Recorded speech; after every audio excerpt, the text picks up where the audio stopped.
Hi, it's Jerusha, and I am coming to you on Saturday, January 28th, 2017.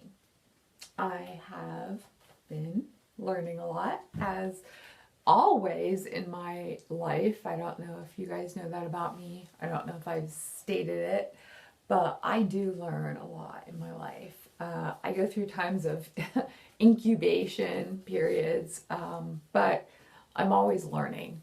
And even in through the incubation periods or the hibernation periods, I do always learn, even if it's like I don't realize what it is or can't put it into words until later, but I always learn everything. I always learn every single day. I think every day I've learned something from it, even if I don't know how to put it into words. So I just had a really nice conversation with someone, and we were talking about what have you learned from relationships that you've had. And I don't just count those as romantic relationships. I count that as any relationship. Especially close ones, though, because you learn a lot from close relationships, because you can let down your guard a little bit, test out like trust. So I can't always articulate what all I've learned, but I know that I have learned, because that's one of the reasons, that's one of my motivations in life, is learning. I love it. I love it. I have written somewhere that I read more nonfiction than fiction. I do. I read more nonfiction books and articles and things than I do fiction. It's part of my ADHD, and it's also part of just the way I read. I don't like to read straight through, cover to cover. I like to skip around, which works a lot better with nonfiction than it does with fiction. Yeah, it doesn't work that well with fiction.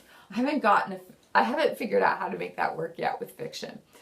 But yeah, with nonfiction. So I love nonfiction. I love lots of different kinds of things. I get interested in things and I go through phases, but I like to I get kind of nerdy about topics sometimes that I get interested in. And who knows what inspires me to become interested in certain topics.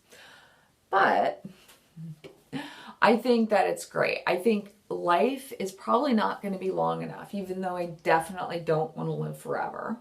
I don't. I've thought about that different times, and I could be convinced otherwise, but I definitely am fine with my life being finite and doing what I can within this unknown amount of time that I have in my life. I'm almost 41. I'm going to be 41 next month.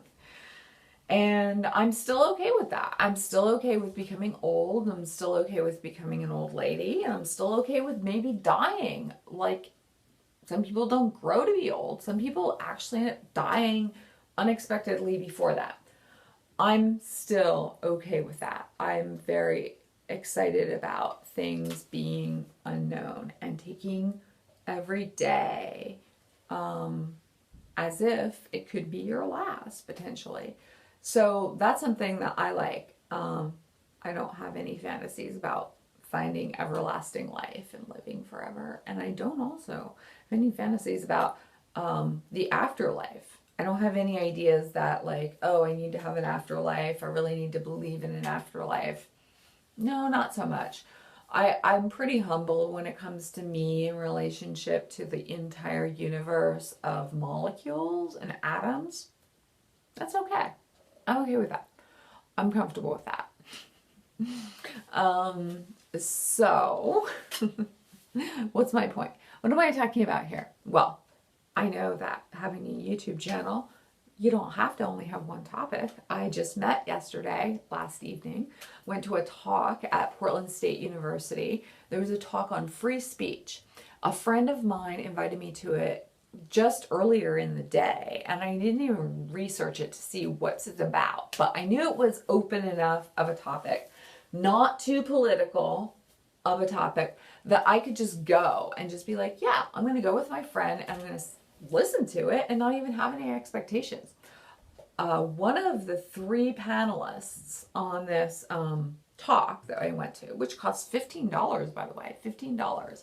It's a lot of money, I think, these days. I paid $15.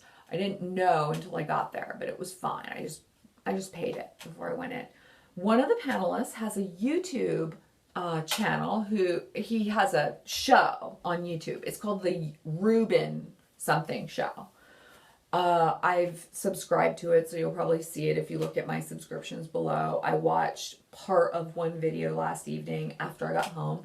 But it's about free speech, and it's about the liberal left, the left-wing liberal, the new liberal, because the whole talk was between him, I don't know his name, I'm sorry. He's a gay man who's married to a man who has a talk show on YouTube. And then there's a woman who's sort of a feminist, but like a non-traditional feminist. And then the other one was a philosophy professor, male, at PSU. I'm thinking his name was Peter, but I don't know for sure. Anyway, the three of them, they did a talk for at least an hour, and then they did a half-hour question and answer afterwards. And that was last evening, and I was really glad to hang out with my friend and listen to it. And also afterwards, I did meet the man who has the YouTube channel, possibly by the last name Rubin, but I'm not sure. I'll link to it below. So anyway, didn't have much to say to him because I was like, oh, is your show on YouTube? And he's like, yeah. And I'm like, oh, good to know. Okay, I haven't watched it yet, but I'm excited that it is. How long has it been on? He said for about 2 years, but he's done others before, possibly not on YouTube or whatever. And I'm like, oh, great. I love it. But I have a YouTube channel. He didn't ask any questions about mine, of course, because possibly, quote, everyone has a YouTube channel, even though I know that's not true, but lots of people do. And it doesn't mean that you're interesting or at all, like, notable. I know that. But I said, that's great. I'm so glad that your show is on YouTube because I'm so excited about the environment, the habitat of YouTube as a place where people could have a show. He mentioned something about Bill Maher, and I know Bill Maher. I used to watch his show way back in the day, more than 10 years ago, when he was on network television, not just cable television, but network television. I watched him when he was on there. Yeah, he's not. I actually saw Bill Maher in person on the stage at the Aladdin Theater in Portland, Oregon. Anyway, not to get off topic because Bill Maher is kind of a blowhard. I'm not 100% thinking that he's an awesome person, but I do appreciate that he exists, and I do appreciate that he speaks the things that he speaks. Okay. Anyway, the topic last night, the talk, I was so glad because I haven't gone to anything like that in so long. I've been married. I'm an old married woman for the last 7 years, and so I haven't done very much. So it was pretty exciting. My friend, well, I kind of invited myself along there, and then we hung out afterwards to talk to the people that were like collaborating or coagulating around afterwards, around the speakers and possibly like others that weren't speakers. Anyway, we hung out for at least a half an hour afterwards, and that was cool. That was my friend's idea. We got a chance to meet him by doing that. We weren't necessarily intending to meet him because like, no, we didn't ask for any selfies. I thought about it, but I thought I don't really care. It seems kind of weird, fake or whatever. So I didn't get a selfie with this Rubin show guy, which maybe his last name's Rubin, maybe it's not. Maybe it's a random word that he came up with. I still don't even know his name. I think it's David, possibly. His name is possibly Dave, possibly Rubin, last name. See? I remember back when I was a college student at the beginning. I was so young. I was 18 and 19. I was intimidated by everyone, even if I didn't know why. I might have been intimidated by this guy Rubin, or David Rubin, or Dave Rubin, or whatever. I might have been intimidated by him, even though he only has a YouTube channel. Yeah, because having a YouTube channel doesn't mean that you're not serious. Just the fact that you put your face on stage, just because just even having your voice, even if it's just the radio, that means you have confidence. Well, I was intimidated by anyone that had confidence. Even though I had confidence too, but clearly not enough to not be intimidated.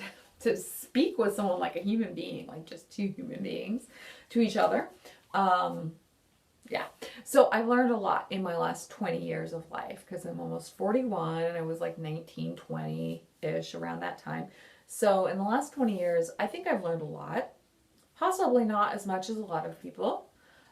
I'm an introvert, but I'm a shy introvert, extroverted introvert. But still, I have learned a lot in myself, within myself, and myself in relation to other people is a big deal. I'm a social person. I love people. So, I think that's a big deal. So, you guys, well, I'm going to cut it off here. May or may not finish this video right here, but I just thought I would record something, because that's me, like recording something small, whatever it is, and just publishing it. Doesn't have to have a topic, doesn't have to have like a theme. Themes don't always have to be the same, you know? Right. Take care. I love YouTube and I love technology. I'll say that. Even though I'm a Luddite, I do love technology. Anyway.